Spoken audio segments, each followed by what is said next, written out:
Sampai bunuh itu? Seperti motifnya? Kena dendam dengan suaminya, Pak. Dan kenapa? Kena masalah gaji lah, Pak. Masalah gaji? Iya. Kenapa? Udah pernah bayar?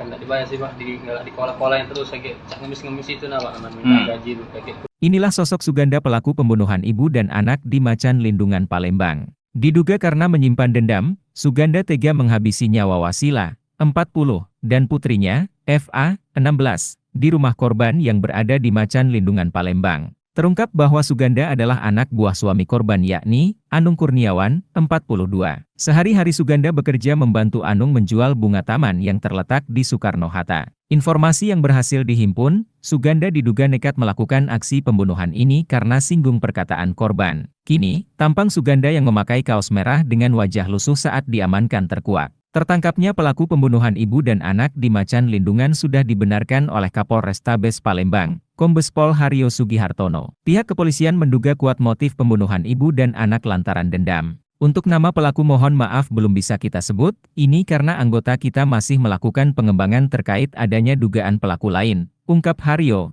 sambil mengatakan besok akan kita gelar perkara pelaku. Sebelumnya, identitas Suganda terkuak lewat kesaksian anak lelaki korban. Saat itu disebutkan jika pelaku pembunuhan Wasila dan anaknya, FA memiliki ciri-ciri berambut ikal dengan mata sipit. Adapun ciri-ciri pelaku pembunuhan sempat dikuak pihak kepolisian sebelumnya yakni bertubuh tinggi dan kurus. Warga di Jalan Macan Lindungan Kelurahan Bukit Baru Palembang dihebohkan dengan ibu dan anak perempuannya ditemukan tewas mengenaskan di dalam rumahnya, Senin, 15 April 2024, pagi. Korban tewas bernama Wasila, 40, yang ditemukan tewas di garasi, serta putrinya FA, 16, ditemukan di dalam kamar. Kedua korban tewas dengan bersimbah darah. Sutoro, Ketua RT 03 Kelurahan Bukit Baru mengatakan, jenazah kedua korban pertama kali ditemukan oleh Kurniawan, kepala keluarga tersebut. Dia, Kurniawan, nelpon saya. Pak RT, istri saya meninggal kayaknya dibunuh orang, ujar Sutoro menirukan ucapan suami korban. Saat kejadian, Wasila sedang bersama dua anaknya sedang berada di rumah. Sementara sang suami pergi ke bengkelnya. Saya dapat kabar ini dari suaminya, ujarnya. Kata Sutoro, suami korban sempat mengaku mendapat telepon dari istrinya yang meminta tolong. Setelah pulang, suami korban mendapati anak dan istrinya sudah tergeletak bersimbah darah. Istrinya nelpon suami teriak-teriak minta tolong. Saya tidak tahu, lebih jelasnya sama suami yang terima telepon itu.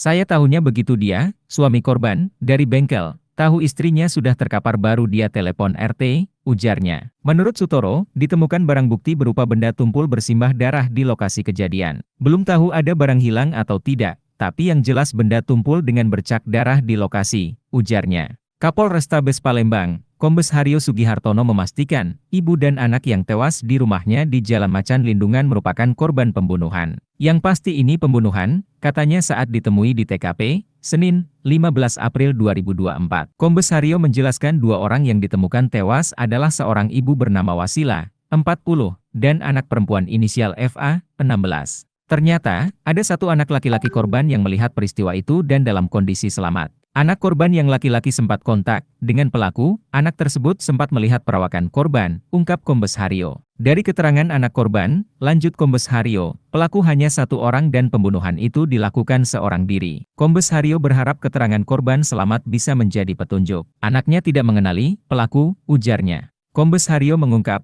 pihaknya sudah menemukan CCTV di rumah korban namun tidak berfungsi dengan baik. Sehingga kami kesulitan mendapat rekaman kejadian, namun kami tetap akan melakukan yang terbaik, terangnya. Terkait motif pembunuhan, Kombes Haryo mengatakan masih dalam proses penyelidikan. Barang bukti yang diamankan berupa pengki yang masih menempel di bagian tubuh korban dan pisau dapur penuh dengan darah, katanya. Download Tribun X sekarang, menghadirkan lokal menjadi Indonesia.